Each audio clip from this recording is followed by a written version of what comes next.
Bismillah. Assalamualaikum warahmatullahi wabarakatuh. Innal hamdalillah nahmaduhu wa nasta'inuhu wa nastaghfiruh wa na'udzu billahi min shururi anfusina wa min sayyiati a'malina. May yahdihillahu fahuwal muhtad wa may yudlil falan tajida lahu waliyyan mursyida. Asyhadu an la ilaha illallah wahdahu la syarika lah wa asyhadu anna Muhammadan abduhu wa rasuluh la nabiyya ba'dahu amma ba'du. Fa inna asdaqal kalami kalamullah wa ahsanal huda huda Muhammadin sallallahu alaihi wa alihi wasallam. Syarrul umuri muhdatsatuha wa kullu muhdatsatin bid'ah wa kullu bid'atin dhalalah wa kullu dhalalatin finnar, amma ba'du. Pemirsa Rasyad TV dimanapun antum berada, dan juga para ikhwah yang mengikuti kajian kita di pagi hari ini, baik di Instagram, YouTube, atau di platform yang lainnya. Alhamdulillah, kita bersyukur kepada Allah Subhanahu wa Ta'ala, yang mana di pagi hari ini Allah memperkenankan kita untuk bersua, melanjutkan kembali kajian kita Mukhtasar Tarbiyatil Aulad ala Minhaj Nubuwah, ringkasan ya pendidikan anak di atas manhaj kenabian. Dan ini kita sudah masuk di bab-bab terakhir ya dari pembahasan buku kita ya. Kurang lebih ada beberapa bab lagi, maka kita akan menamatkan risalah atau buku ini insyaallah ta'ala. Dan di kesempatan ini kita melanjutkan ya di bab yang ke-16, yaitu fadhailu riayatil banati. Keutamaan-keutamaan di dalam memelihara, merawat atau mengasuh anak-anak perempuan. Jadi di sini memang dibuat bab khusus ya tentang keistimewaan anak perempuan dan keutamaan di dalam mengasuh dan membesarkannya. Ya. Sebagaimana kita tahu, anak laki-laki dan anak perempuan itu adalah karunia Allah Subhanahu wa Ta'ala. Allah berikan kepada siapa saja yang Allah kehendaki. Sebagaimana dalam surat Asy-Syura ayat 49, Allah Subhanahu wa Ta'ala berfirman, lillahi mulkus samawati wal ardi yakhluqu ma yasha. Ya, milik Allah lah kerajaan langit dan bumi. Allah Subhanahu wa Ta'ala menciptakan sesuai dengan kehendaknya. Kalau kita perhatikan, Allah mengatakan yakhluqu ma yasha. Allah menciptakan itu sesuai dengan kehendak Allah Azza wa Jalla. Kemudian Allah mengatakan yahabu liman yasha'u inatsan wa yahabu liman yasha'u adz-dzukura. Allah mengkaruniakan kepada siapa saja yang Allah kehendaki anak-anak perempuan dan Allah mengkaruniakan kepada siapa saja yang Allah kehendaki anak-anak laki-laki. Ya. Di dalam ayat ini Allah menerangkan tentang karunia atau pemberiannya kepada siapa saja yang Allah kehendaki. Allah sebutkan yang pertama kali adalah anak perempuan, inatsan. Baru Allah sebutkan az-dzukura, anak laki-laki. Ya, para ulama menerangkan bahwasanya ketika anak-anak perempuan itu didahulukan, ini menunjukkan takriman wa tafdilan lahunna.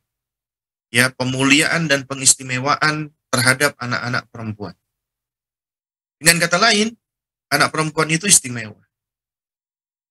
Ini adalah istimewaan yang diakui di dalam agama kita. Tapi bukan artinya anak laki-laki tidak istimewa. Anak laki-laki pun juga sama, ya. Jadi anak laki-laki juga mereka istimewa, ya.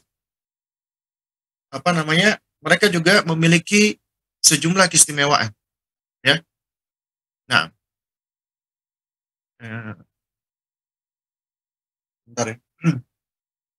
Yang Allah Subhanahu wa Ta'ala berikan, ya. Nah, jadi di antara keistimewaan laki-laki adalah di dalam ayat yang sama Allah Subhanahu wa Ta'ala menerangkan bahwa kata az-dzukura itu dalam bentuk ma'rifah, ya, dalam bentuk ma'rifah, ada alif lam di situ. Sementara inatsan itu adalah dalam bentuk perempuan, dalam bentuk nakiro maksud saya, ya. Jadi dalam bentuk nakiro. Nah, kalau sesuatu yang ma'rifah itu dikatakan biasanya lebih memiliki keistimewaan. Karena dia sudah ma'rifah ya, sudah definitif dibandingkan nakiroh yang masih bersifat indefinitif, ya. Nah, oleh karena itu jamaah sekalian dimuliakan Allah Subhanahu wa taala, sejatinya ya, anak laki-laki pun juga memiliki keistimewaan, tapi keistimewaannya berbeda dengan keistimewaan pada anak perempuan. Nah, baik. Jamaah sekalian dimuliakan Allah Subhanahu wa taala, ya. Baik.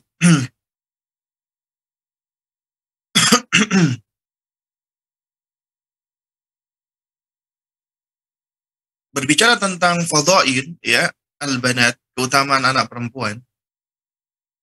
Kalau kita perhatikan di dalam sejarah kehidupan kemanusiaan, wanita cenderung untuk dijadikan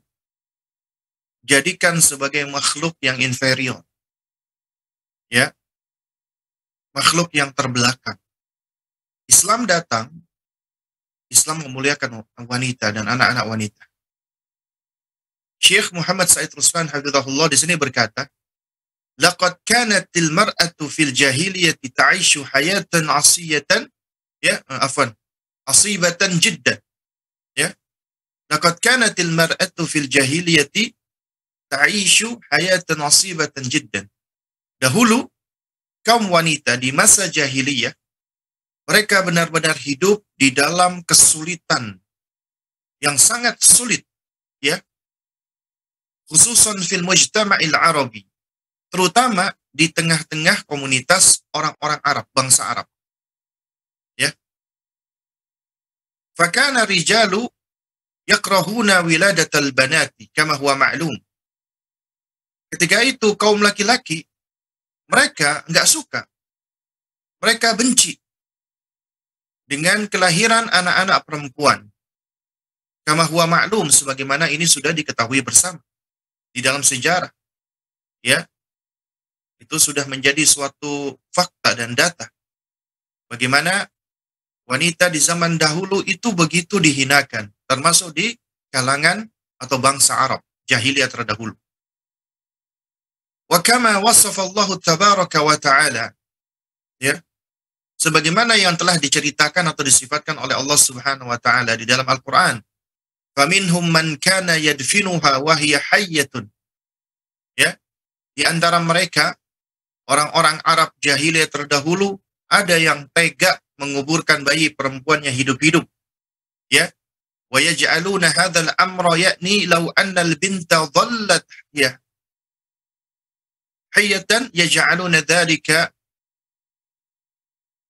wadiyan ila hayatil wadhallah wal mahanah. Dengan anggapan bahwasanya keberadaan anak perempuan itu, apabila mereka tetap hidup, anak perempuan tadi hidup, maka itu akan menjadikan hidup mereka merana dan penuh dengan kehinaan.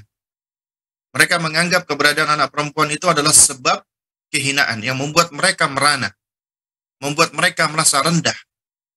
Sampai sebegitunya mereka benci, gak suka dengan anak-anak perempuan. Ya. Wa nas'alullah salama wal afiyah. Ya. Nah, jadi jamaah sekalian dimuliakan Allah Subhanahu wa taala, ini ya merupakan suatu hal yang fakta bahwasanya sebegitulah mereka membenci anak-anak perempuan. Kenapa? Karena mereka menganggap wanita itu makhluk yang hina, makhluk yang rendah. Bahkan apabila kita melihat di dalam sejarah-sejarah bangsa-bangsa yang lain, juga kasusnya nggak berbeda jauh. Begitu ya, wanita benar-benar sangat direndahkan dan dihinakan oleh mereka. Ya. Jadi benar-benar direndahkan dan dihinakan oleh ya orang-orang terdahulu. Karena mereka jauh dari Islam. Karena mereka jauh dari dari syariat Allah Subhanahu wa taala. Nah, sehingga dari sini jamaah sekalian dimuliakan Allah Subhanahu wa taala, ya, Islam hadir, Allah hadirkan Di antaranya adalah dalam rangka untuk apa? Untuk memanusiakan manusia, ya. Dalam rangka untuk menjadikan manusia itu kembali kepada kemanusiaannya yang mana secara asal Allah muliakan manusia. Walaqad karramna bani Adam, ya Allah telah memuliakan ya anak keturunan Adam, ya. Sehingga secara asal anak keturunan Adam itu adalah istimewa, ya. Meskipun di dalam sejumlah hal, ya, manusia bisa jadi lebih hina daripada hewan. Kenapa? Karena lantaran apa namanya? Ya lantaran manusia tidak mau mempergunakan akal sehatnya dan tidak bisa membedakan dirinya dengan hewan. Mereka cuma menganggap hidupnya makan, minum, dan kawin begitu saja. Sehingga mereka gak ubahnya seperti hewan. Padahal Allah udah karuniakan akal. Tapi secara asal Allah istimewakan dan Allah muliakan manusia. Dan Allah tundukkan apa yang ada di langit dan di bumi untuk manusia. Nah, oleh karena itu jamaah sekalian menekan Allah Subhanahu wa taala. Demikian pula dengan wanita. Wanita istimewa. Ya, bahkan di dalam Islam semua fase kehidupan wanita itu istimewa sebagai anak-anak, sebagai istri dan sebagai ibu. Istimewa semuanya. Ini sudah sering kita bahas ya. Ya. Nah, demikian pula ketika wanita sebagai anak-anak itu istimewa bagi orang tuanya. Meskipun di zaman itu ya, di zaman dahulu manusia-manusia yang masih berada di dalam lingkaran kebodohan, ya termasuk masyarakat Arab jahiliyah, mereka menganggap rendah wanita. Dan Allah Subhanahu wa taala telah menerangkan ini dalam surat An-Nahl ayat 58-59. Kalau Allah tabaraka wa taala, Allah Subhanahu wa taala berfirman, "Wa idza busyira ahaduhum bil untha dhalla wajhuhu muswadda wa huwa kadhib." Dan apabila salah seorang dari mereka, yaitu orang-orang kafir, orang-orang musyrikin, orang-orang Arab jahiliyah dahulu, ketika mereka diberikan kabar tentang kelahiran anak perempuan, apa yang terjadi? Dhalla wajhu muswadda. Maka hitam atau merah padamlah mukanya, wa huwa kadhim, dan dia begitu marah. Ya, dia marah. Ya.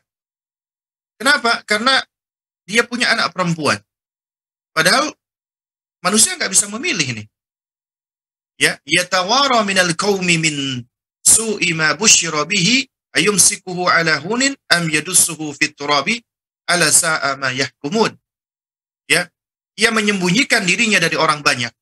Nggak mau ketemu sama orang. Ya, yatawara minal qaum. Kenapa? Dia malu karena merasakan anak perempuan itu aib disebabkan buruknya berita yang disampaikan kepadanya. Karena dia menganggap anak perempuan itu aib, malu dia untuk bisa bertemu dengan orang-orang. Ya. Nah, kemudian dia pun galau, ayumsikuhu ala hunin aw yadussuhu fit turab. Apakah dia mau untuk memelihara dan mengasuh anak perempuan itu tapi dengan kehinaan, menahan rasa malu, menahan aib, ataukah dikuburkan ke dalam tanah hidup-hidup? Wal billah. Ya, ala sa'a ma yahkumun. Ya, ketahuilah sesungguhnya sangat jelek apa yang mereka tetapkan ini. Ya. Nah, lalu kemudian jamaah sekalian muliakan Allah Subhanahu wa taala. Syekh berkata, "Falamma ja'a al-Islamu rafa'a hadhihi al-madhalim." Ketika Islam datang, maka kezaliman atau kegelapan ya. Kegelapan ini pun terangkat, sirna. Ya, Islam datang mengangkat kegelapan ini. Karena Islam membawa cahaya.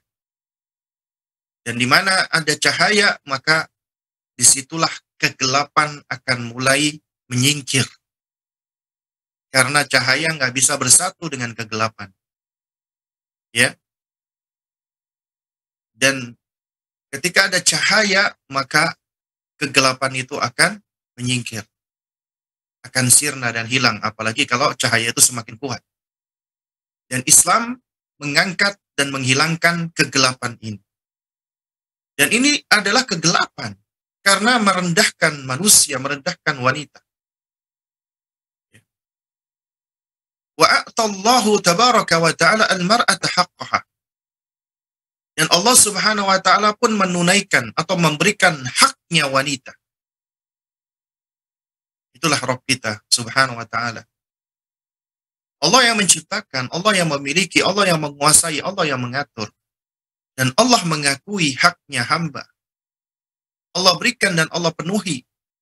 Karena sejatinya tidak layak manusia itu dihinakan, direndahkan lantaran karena gendernya, lantaran karena bentuk tubuhnya, lantaran karena rupanya, lantaran karena warna kulitnya, dan seterusnya. Itu semua tidak menjadi standar.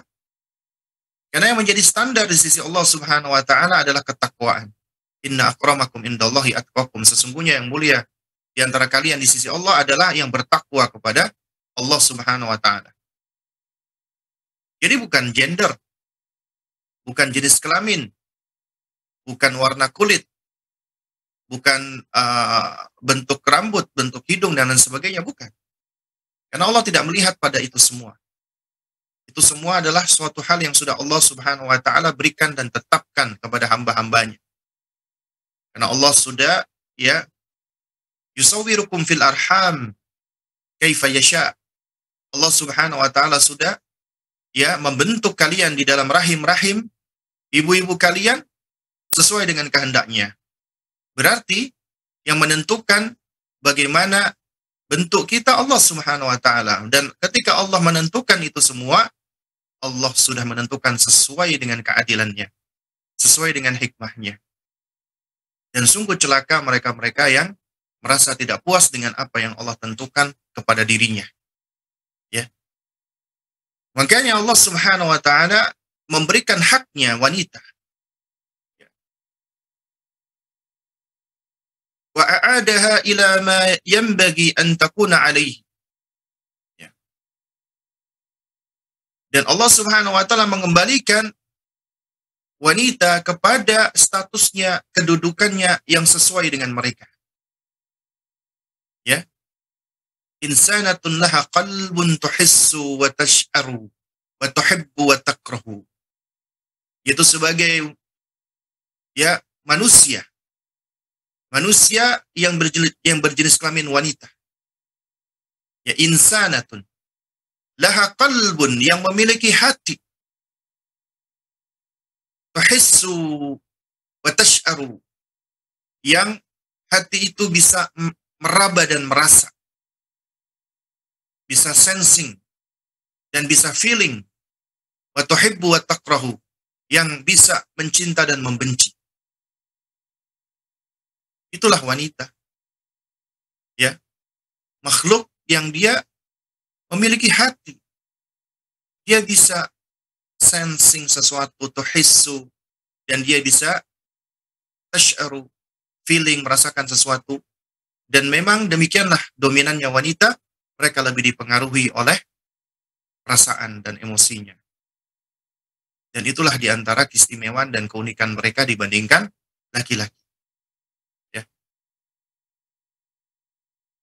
Kemudian Syekh berkata, wa min dzalika anna dinal islami hassa ala husni tarbiyatil banati wa ala al-ihtimami bihinna wa ta'limihinna. Karena itulah Islam datang menghasung, mendorong agar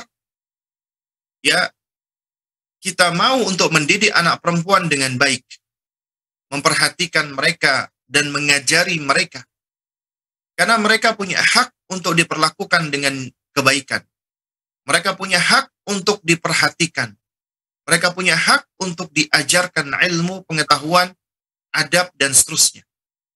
Ya, dalam hal perhatian, pengajaran, pendidikan, itu secara asal anak laki dan perempuan sama. Mereka berhak mendapatkan kasih sayang yang sama, yang adil. Mereka juga berhak untuk mendapatkan perlakuan yang baik, yang sama. Tidak sepatutnya orang tua membeda-bedakan antara anak laki-laki dan anak perempuannya di dalam perlakuan, di dalam kasih sayang. Ya, gak boleh pilih-pilih kasih, apalagi karena gender. Ya. Nah, Nabi sallallahu alaihi wasallam basyara bil jannati alladziina yaqumuna bi ri'ayatil banati au bi ri'ayatil akhwati ri'ayatan tamatan ya bihiyaqatin kamilatin.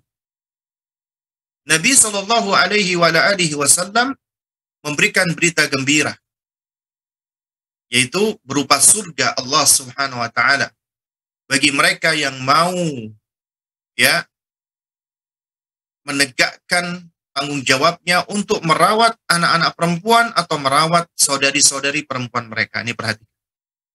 Merawat anak perempuan atau saudari-saudari perempuannya.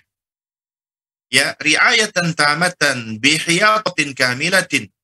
Ya, dengan pemeliharaan, pengasuhan yang optimal, yang maksimal, dan perlindungan yang utuh, yang optimal ya. Jadi inilah perintah Nabi, dan Nabi memberikan berita gembira bagi mereka-mereka yang dikaruniakan anak perempuan, yaitu berupa surga.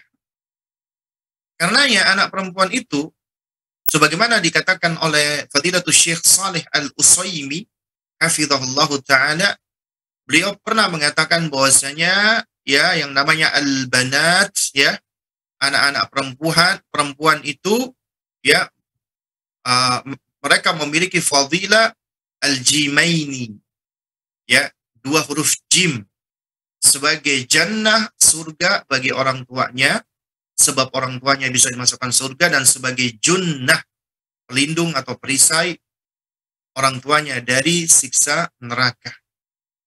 Ya, dari siksa neraka. Nah, jamaah sekalian muliakan Allah Subhanahu wa taala. Ketika kita berbicara tentang perempuan ya, termasuk anak perempuan. Ya. Di zaman dahulu wanita itu begitu direndahkan dan dihinakan. Dianggap manusia second class, third class, atau kelas kedua, kelas empat, intinya dianggap sebagai makhluk yang inferior. Di zaman sekarang, muncul sebagian manusia-manusia yang mereka kebablasan mengklaim berupaya untuk meningkatkan atau berupaya untuk mengembalikan kemuliaan wanita. Tapi dengan cara-cara yang keliru besar. Yaitu ketika mereka berkoar-koar kesetaraan gender. Karena sejatinya kesetaraan gender itu tidak ada. Yang mungkin lebih tepat adalah keadilan gender. Karena adil itu adalah ya ya kita memberikan sesuatu ya sesuai dengan haknya dan kebutuhannya. Itulah yang namanya adil. Adil itu tidak selalu bermakna musawah, sama, setara, tidak. Karena konsep keadilan dengan menyetarakan itu konsep yang keliru. Misal contoh nih, ya anak usia 5 tahun dengan anak usia 7 tahun, itu nggak bisa disetarakan misalnya ketika kita ngasih uang saku sekolah, dikasih sama. Enggak, karena si abang atau si kakak lebih besar kebutuhannya daripada si adik. Karenanya ini suatu hal yang patut untuk kita pahami bersama. Bahwasanya keadilan itu bukanlah selalu berasosiasi dengan kesetaraan. Dan sejatinya mereka yang berkoar-koar kesetaraan gender itu berangkat dari konsepsi atau pemahaman bahwasanya wanita itu inferior, sehingga perlu disetarakan dengan laki-laki.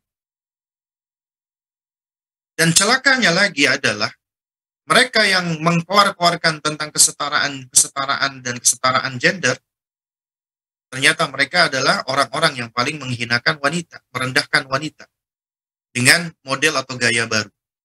Mengajak wanita dengan alasan hak asasi manusia, menghargai tubuhnya, menghargai keindahan dan kecantikan dengan cara mempermalukan diri mereka sendiri, menginjak-injak adab dan rasa malu mereka. Membuka aurat mereka di hadapan orang lain dengan alasan ini tubuhku, ini badanku, aku berhak untuk ngapa-ngapain dong dengan tubuhku dan badanku. Aku berhak berpakaian dengan pakaian apapun yang aku sukai. Silakan kalian memandang diriku, asal jangan menyentuhku. Ya. Jadi wanita dijadikan sebagai, diajak oleh mereka dan dijadikan sebagai pajangan, ya, dengan alasan kebebasan, hak asasi manusia. Wanita berhak untuk berpakaian dengan apa yang mereka kehendaki.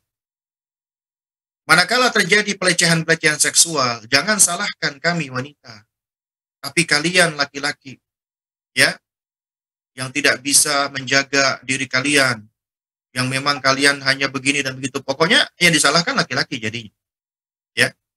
Ya memang kita nggak bisa pungkiri ya bahwasanya ya memang ada laki-laki yang buruk, laki-laki yang jelek, tapi tidak semuanya seperti itu kan. Nah, dengan alasan dan asumsi seperti tadi, bahwasanya nggak ada masalah dong perempuan itu dia bebas untuk berekspresi, menunjukkan auratnya dan lain sebagainya di hadapan laki-laki, ya. Seakan-akan mereka itu mengajak laki-laki, menggoda dan memprovokasi mereka untuk melakukan keburukan, ya. Tapi di sisi lain mereka didorong, ya. Dan kalau seandainya mereka dilecehkan, maka mereka akan menyalahkan kaum laki-laki. Padahal ya kita nggak bisa pungkiri memang laki-laki yang melakukan keburukan ya tetap buruk.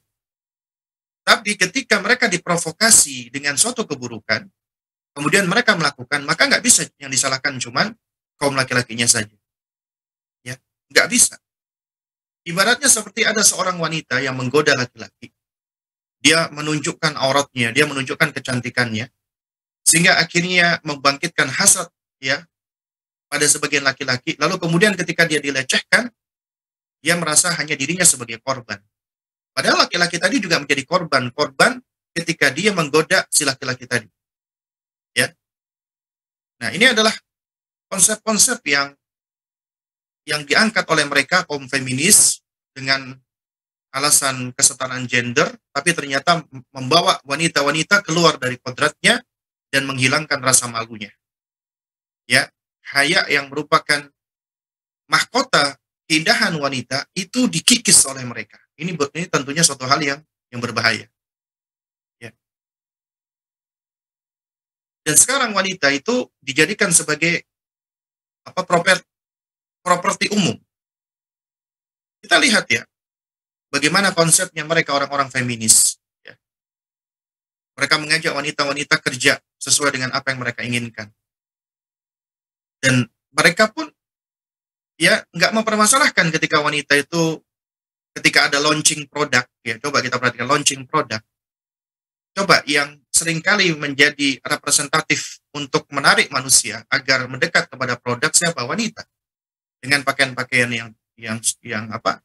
Yang nggak baik, ya pakaian-pakaian yang tidak senonoh, launching motor, wanita, launching handphone, wanita, launching ini, launching itu, wanita. Seakan-akan wanita itu sebagai bagian tak terpisahkan dari representatif suatu produk. Berarti itu adalah bagian dari sadar nggak sadar, ya, menghinakan perempuan, merendahkan wanita. Ya. Dan juga kemudian di antara syubhat mereka adalah mereka berkoar-koar mengatakan bahwasanya hijab atau jilbab itu adalah pengekangan. Hijab atau jilbab itu adalah suatu bentuk kemunduran budaya. Ya. Karena menurut mereka ya wanita itu berhak untuk berekspresi dengan keindahan dengan pakaian. Dan jilbab itu adalah yang membatasi dan mengekang mereka. Mereka nggak sadar Allah sebagai pencipta mereka, pencipta kita semua. Allah paling tahu tentang sifat kita, karakter kita. Dan Allah tahu apa yang paling baik untuk kita. Ketika Allah mensyariatkan hijab, berarti itu adalah suatu hal yang sejatinya mengandung kebaikan. Bahkan itu perhatian dari Allah Subhanahu wa Ta'ala. Manusia, ya secara akal nih, dia akan lebih kagum kepada sesuatu yang lebih terjaga dan tertutupi. Anda di pasar buah ini, kita ngomong buah-buahan, ini bukan dalam rangka untuk menyamakan wanita dengan buah, tidak ya. Ya maksud saya buah saja itu diperhatikan seperti ini. Kenapa kok manusia apalagi wanita tidak gitu? Kita lihat ini ada buah-buahan yang murah, ya, yang biasa diobral, itu biasanya diletakkan begitu saja, dipegang-pegang, kemudian belum lagi ditempel-tempelin lalat dan semisalnya, ya, lalu kemudian dikatakan penjualnya halal halal halal, artinya boleh diicip-icip. Itu biasanya buah-buahan yang biasa. Tapi kalau itu buah-buahan yang mahal, yang premium, ya, itu nggak akan diletakkan begitu saja, akan diletakkan di tempat yang khusus, ditempatkan di dalam kulkas, bahkan kadang-kadang diplastikin, ditutupin, agar terpelihara dan terjaga kualitasnya. Itu buah-buahan loh. Sekarang kita lihat misalnya perhiasan, ya.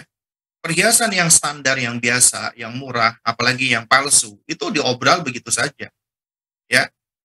Artinya uh, bisa dilihat, bisa diperhatikan, bisa dipegang-pegang begitu saja. Tapi perhiasan yang mahal, ya, apalagi yang premium, yang sangat mahal sekali, itu akan diletakkan di tempat yang lebih tertutup, lebih terjaga. Nggak semua orang bisa megang gitu. Artinya secara fitrawi manusia dan akal sehat manusia, sesuatu yang istimewa itu sesuatu yang terjaga. Allah Subhanahu wa taala, wahai wanita, itu bermaksud untuk memberikan kebaikan kepada Anda, memelihara dan melindungi Anda. Ya.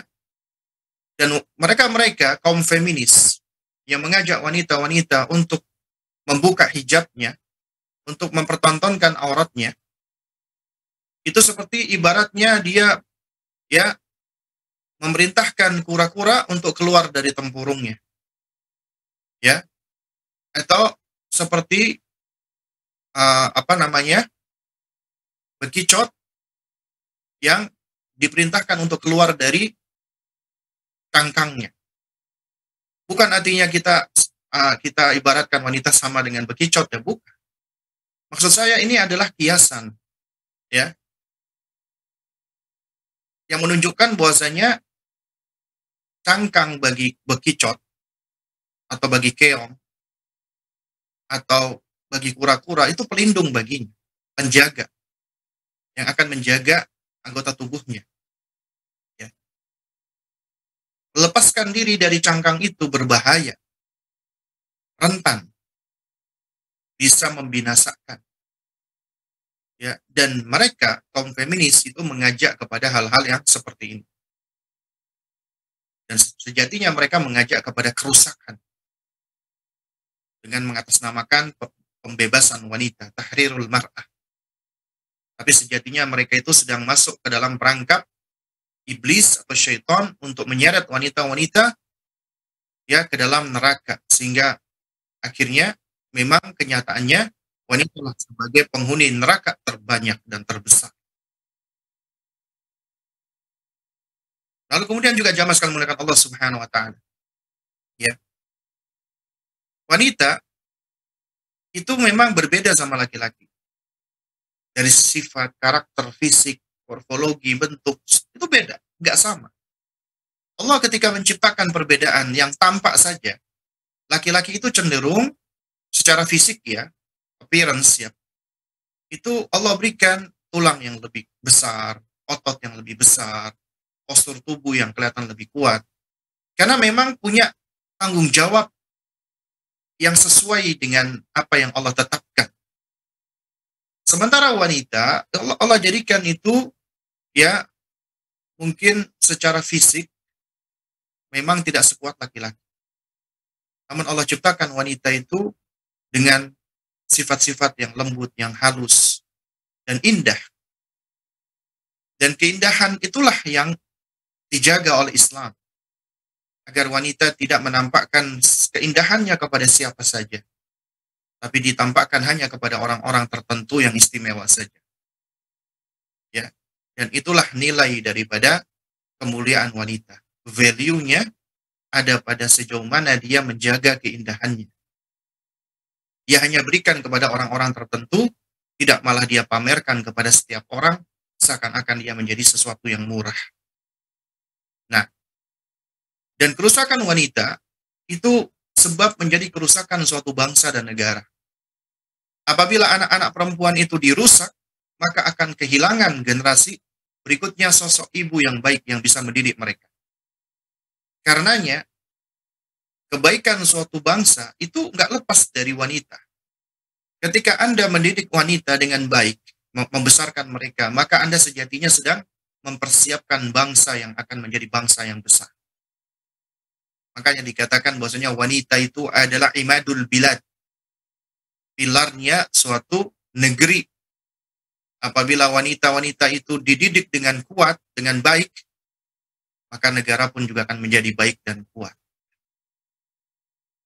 Karena itulah Islam memperhatikan tentang pendidikan anak perempuan.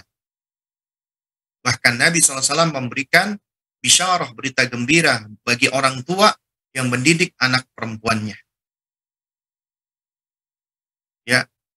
Nah, karena itulah Allah Subhanahu wa taala menerangkan, ya,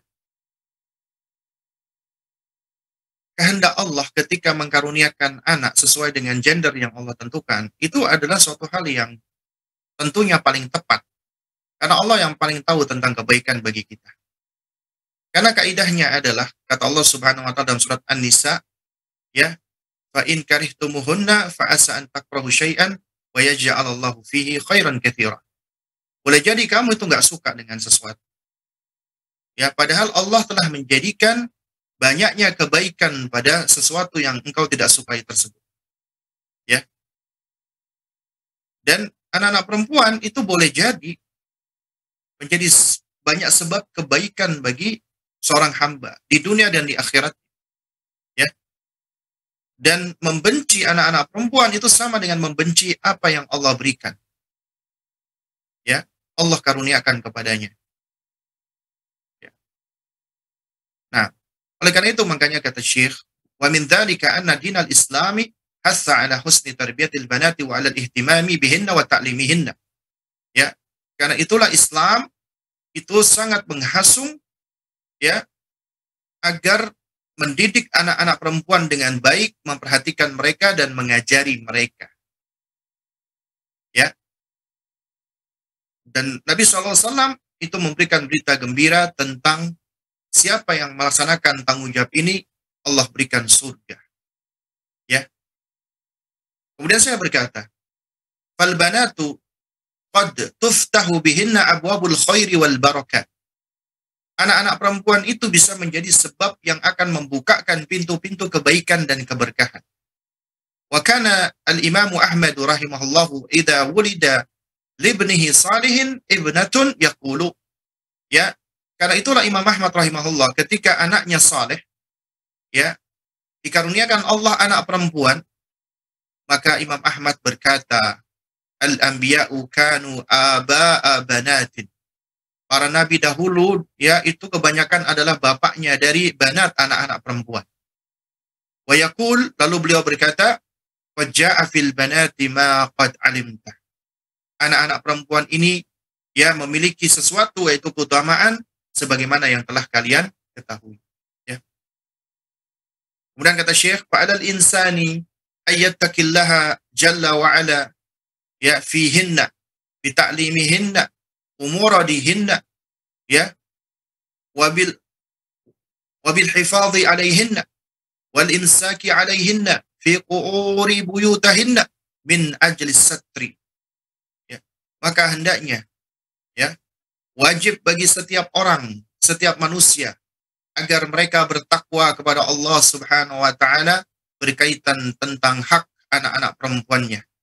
Ya, dengan cara mengajarkan anak-anak perempuannya, ya, tentang urusan agama. Wajib mengajarkan anak perempuan tentang urusan agama. Ya. Dan ini tanggung jawab utama orang tua. Jangan diserahkan begitu saja kepada orang lain. Ya. Dan juga wajib untuk menjaga mereka.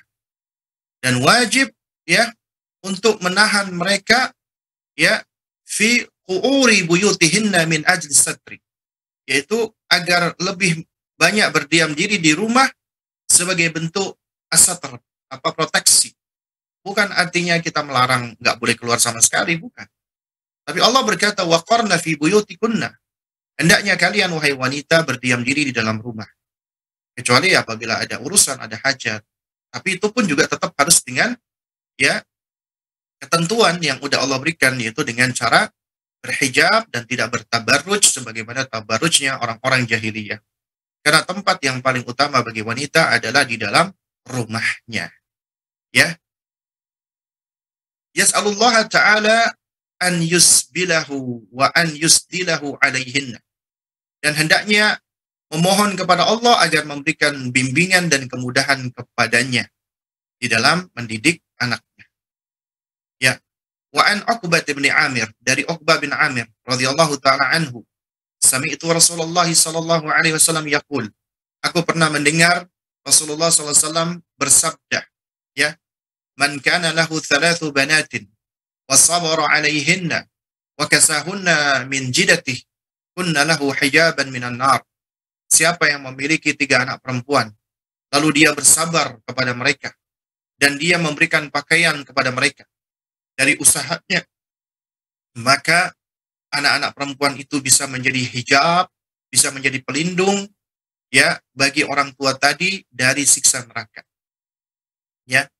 Wal hadithu hadithun sahihun akhrajahu Ahmad wa Ibnu Majah wa sahahahu Al-Albani kama fi as-silsilatis sahihah. Ya, hadis yang sahih diriwayatkan Imam Ahmad, Ibnu Majah, disahihkan oleh Syekh Al-Albani rahimahullahu taala. Ya, kata Nabi, kunna lahu hijaban minan nar, anak-anak perempuan itu akan menjadi hijab pelindung dari neraka, yakunu jazauhu ala dzalika wiqayatan, ya, bainahu wa bainan nari jahannam hailan bainahu wa bainaha.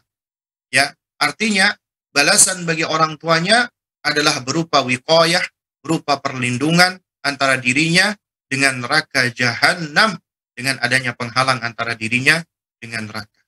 Nah, jadi jamaah sekalian muliakan Allah Subhanahu wa taala. Ya. Inilah di antara keutamaan anak wanita. Bisa menjadi sebab apa? Sebab orang tuanya itu terhindar dari neraka. Dan juga bisa masuk ke dalam surganya Allah Subhanahu wa taala. Ya. Nah, jamaah sekalian muliakan Allah Subhanahu wa taala, ya.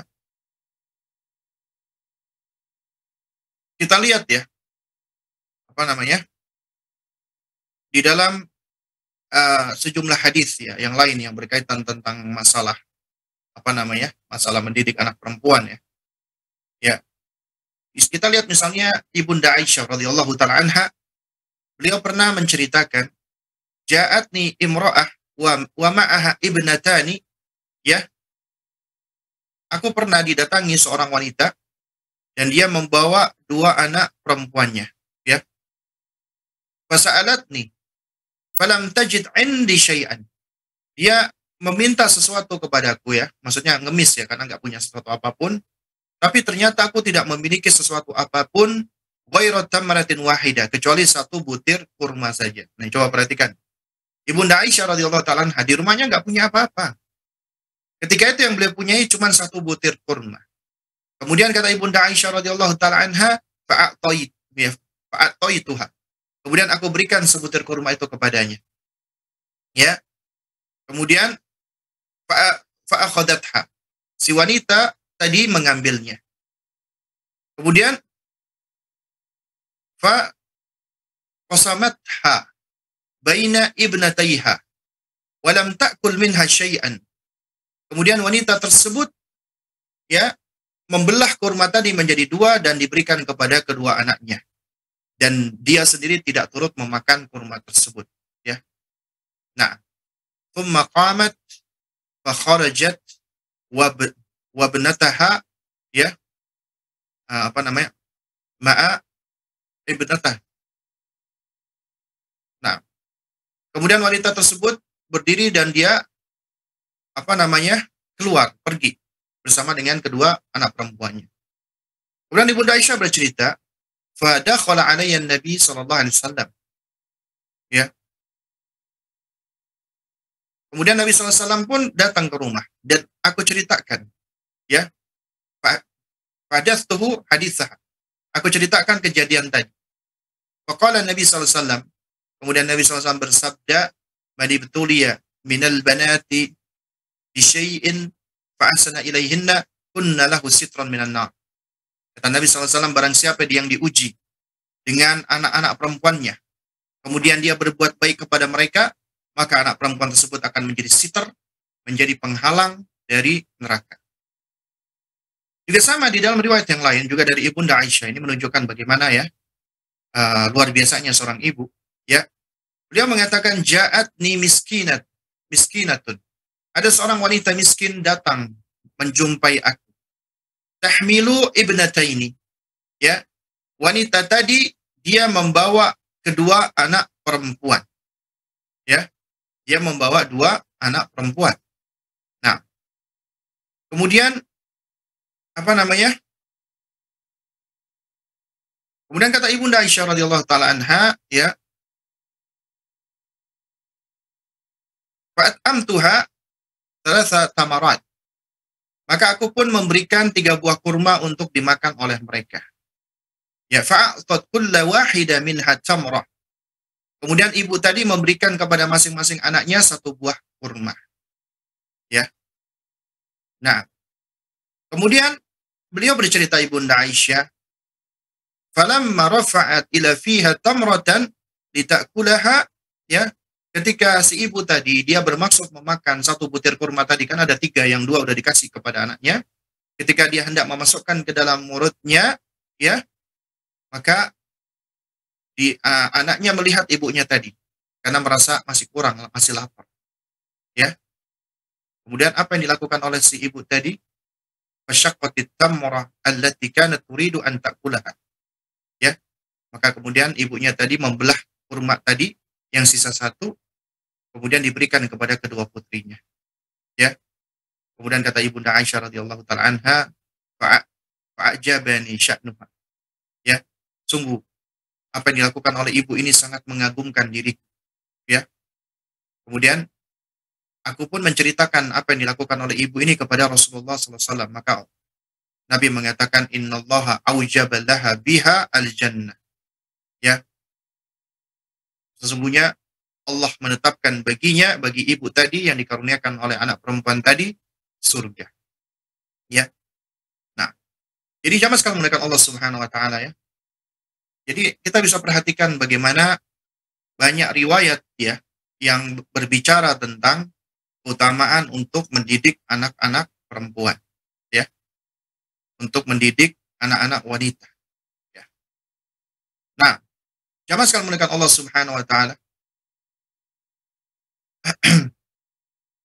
Jadi mendidik anak perempuan itu memiliki keutamaan pertama jannah sebagai sebab orang tuanya masuk surga. Yang kedua, junnah sebagai sitter, penghalang atau hijab dari neraka.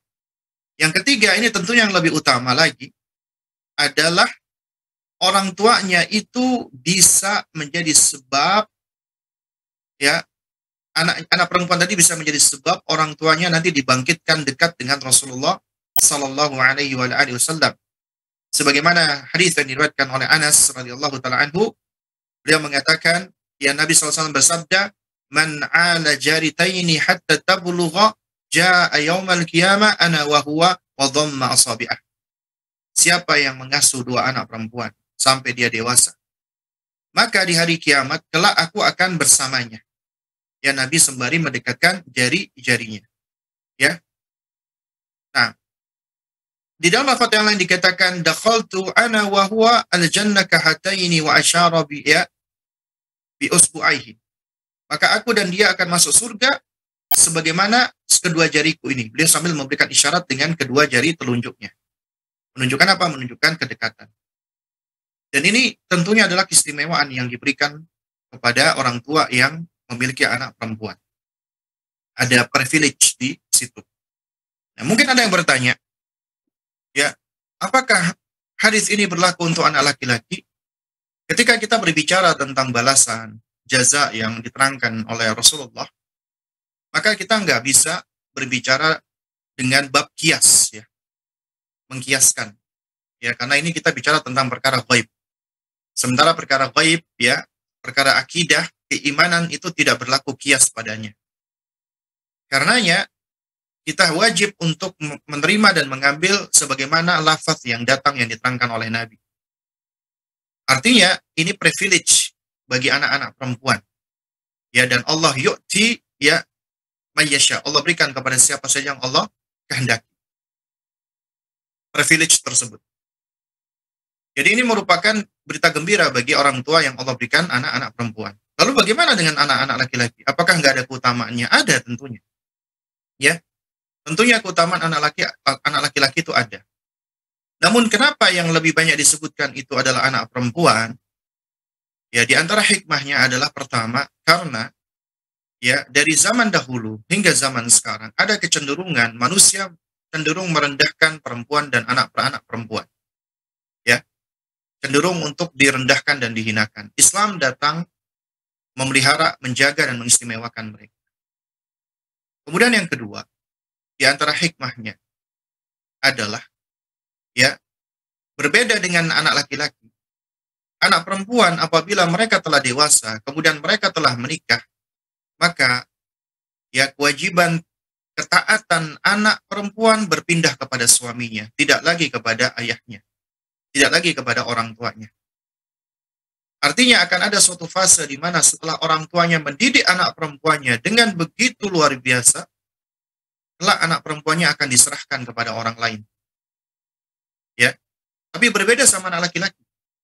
Anak laki-laki itu sebetapapun dia kondisinya, dia menikah dengan siapapun, tetap anak laki-laki punya kewajiban tidak tidak pernah terputus bagi orang tuanya. Ya, artinya kewajiban suami atau kewajiban laki-laki kepada ibunya tetap ada, ya, dan harus dikedepankan meskipun dibandingkan terhadap istrinya. Kenapa? Karena wanita tersebut yang melahirkan dirinya dan membersamai dirinya sampai dia dewasa. Dan wanita tersebut sosok yang tidak bisa tergantikan. Adapun istri masih mungkin untuk digantikan. Saya mengatakan demikian bukan artinya ya berarti kita bisa ganti-ganti istri, bukan. Ya. Tapi ini menunjukkan ya sosok ibu adalah sosok yang tidak tergantikan. Ya. Nah, oleh karena itu anak laki-laki dia lebih berkewajiban untuk menanggung apabila orang tuanya memang butuh, itu ada pada anak laki-laki, tidak pada anak perempuan. Ya. Nah, kemudian di antara hikmah yang ketiga adalah kenapa Islam lebih memperhatikan kepada anak wanita, itu juga bisa tampak dari sisi sifat-sifat dan karakter perempuan, karakter wanita, yang berbeda sama umumnya anak laki-laki. Ya, karenanya Nabi SAW di sini seringkali beliau menerangkan wasabara alaihinna. Ya, orang tua yang mau bersabar di dalam menghadapi anak-anak perempuan. Karena anak-anak perempuan itu memiliki keunikan dibandingkan anak laki-laki di dalam pengasuhannya. Anak laki-laki mungkin orang tua lelah, capek, tapi secara fisik nih. Karena mereka lebih aktif. Tapi anak perempuan biasanya bukan sekedar lelah fisik, tapi juga lelah dalam hal lainnya, perasaan dan hati. Kenapa? Karena mendidik anak perempuan itu lebih menguras hati dan perasaan. Karena mereka makhluk yang lebih didominasi dengan hati dan perasaannya. Ya. Sehingga di dalam menghadapi anak perempuan itu harus lebih berhati-hati, lebih lemah lembut, lebih baik lagi dibandingkan anak laki-laki. Karena anak perempuan itu lebih cenderung mereka ya menentukan sesuatu dengan emosinya, perasaannya, intuisinya, feelingnya, dan seterusnya. Umumnya demikian. Ya, sehingga makanya seringkali kita dapati, ya mungkin kalau anak laki-laki kita kasih tahu, mereka marah, nangis lah taruhlah, tapi setelah itu selesai. Tapi anak perempuan tidak. Dia akan lebih cenderung merekam, ya, dan mengingat memori-memori tersebut lebih kuat daripada anak laki-laki. Sehingga menghadapi anak perempuan itu adalah suatu hal yang lebih berat sebenarnya. Sehingga lebih butuh kesabaran. Toh demikian, ya, setelah anak perempuan kita itu sudah dewasa, kemudian dia menikah, maka orang tuanya harus berbesar hati untuk melepaskan anak perempuannya kepada suaminya. Ini kan ujian tentunya bagi orang tua, terutama bagi ayah. Bagaimana bisa aku membesarkan dia sampai usia dia udah besar seperti ini? Ya, ayah sudah begitu menyayanginya, tapi ternyata setelah itu dia ya mau nggak mau harus melepaskan putrinya. sehingga putrinya harus lebih menaati suaminya daripada ayahnya. Ya, nah ini tentunya berat. Karena itulah di sini ganjaran mendidik anak perempuan itu lebih besar, ya lebih lebih lebih apa namanya lebih dijelaskan secara khusus di dalam agama kita, ya. Dan ini tidak disebutkan untuk anak laki-laki. Nah, Allah taala alam. Ini ada pertanyaan yang masuk. Jika dalam pernikahan selama 7 tahun, Ana mendidik dan menjaga anak sambung Ana dengan sepenuhnya, Ana serahkan niat Ana kepada Allah. Lalu dalam perjalanannya suami Ana tidak menganggapnya sebuah kebaikan. Suami Ana bukan lelaki paham agama. Seringkali nasihat dan keinginannya tentang anak berlawanan dengan ajaran agama yang sudah Ana pelajari, sehingga beliau sering marah dan sekarang menjadi benci kepada anak karena tidak menuruti keinginannya dalam mendidik anak-anaknya. Dan beliau di bulan November pernah bilang ke adiknya kalau beliau tidak tahan lagi sama Ana dan ingin pisah. Tapi saat ditanyakan oleh pihak keluarga Ana, beliau mengatakan tidak ada keinginan melepaskan Ana. Apakah Ana sudah ditalak secara tidak langsung, Ustaz? Apa sebaiknya Ana lakukan, bersabar atau berpisah? Nah, ya. Kita tahu ya bahwasanya memang pasangan kita itu adalah ujian bagi kita ya. Allah menjadikan itu sebagai ujian. Dan solusinya itu Allah Subhanahu wa taala sebutkan sendiri atas birun ya.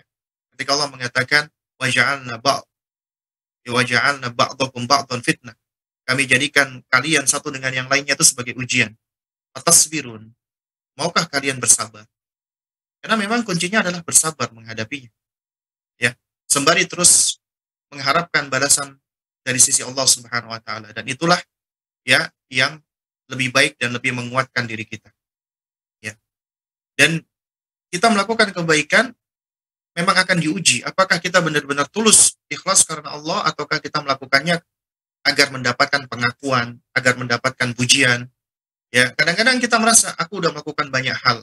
Aku udah banyak meluangkan waktuku untuk mendidik anak yang sebenarnya bukan anak kandungku, tapi anak suamiku.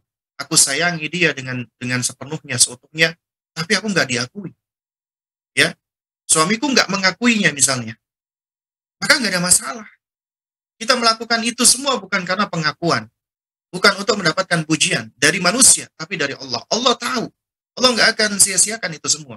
Kebaikan yang kita lakukan tidak akan sia-sia, meskipun manusia mengingkarinya, meskipun orang yang terdekat dengan kita tidak mau ya melihatnya, tidak mau memandangnya, bahkan apa namanya menganggap kita ini berbeda dengan apa yang telah kita lakukan, maka itu semua secara manusiawi mungkin kita marah, kita kesel, kita sebel, kita jengkel, tapi manakala kita berusaha terus untuk menata hati, kita tahu kita lakukan ini adalah bukan untuk mendapatkan pujian atau sekedar pengakuan, kita lakukan ini adalah karena Allah. Maka lelah kita, capek kita nggak akan sia-sia. Allah akan balas dengan kebaikan.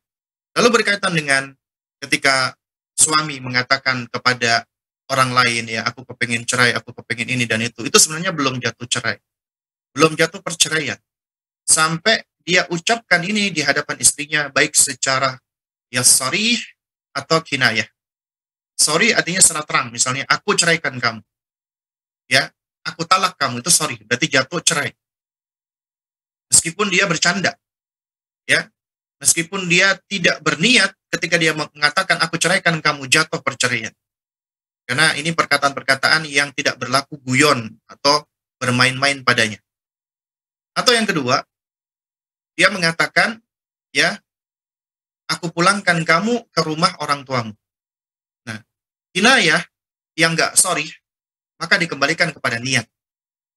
Kalau niatnya dia menceraikan, maka jatuh cerai. Tapi kalau niatnya dia bukan menceraikan, misalnya dia pengen sendiri, dia kesal sama istrinya, dia pengen pulangkan, maka tidak jatuh cerai.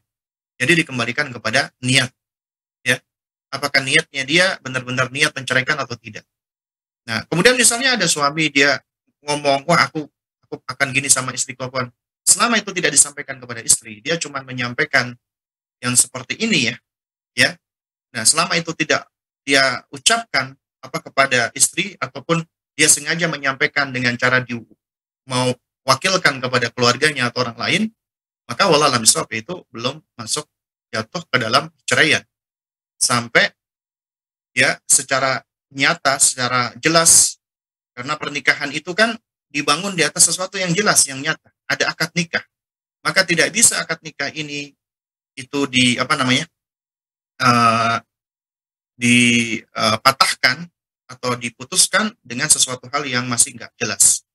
Sehingga makanya perceraian harus jelas, ya, harus ada ucapan secara sharih, terang-terangan atau kinayah, tapi diiringi dengan niat untuk menceraikan. Nah, dan anak keras karena ini salah satu anak keras karena salah satu anak beliau dinyatakan hampir menjadi penyuka sejenis atau sesama wanita, subhanallah.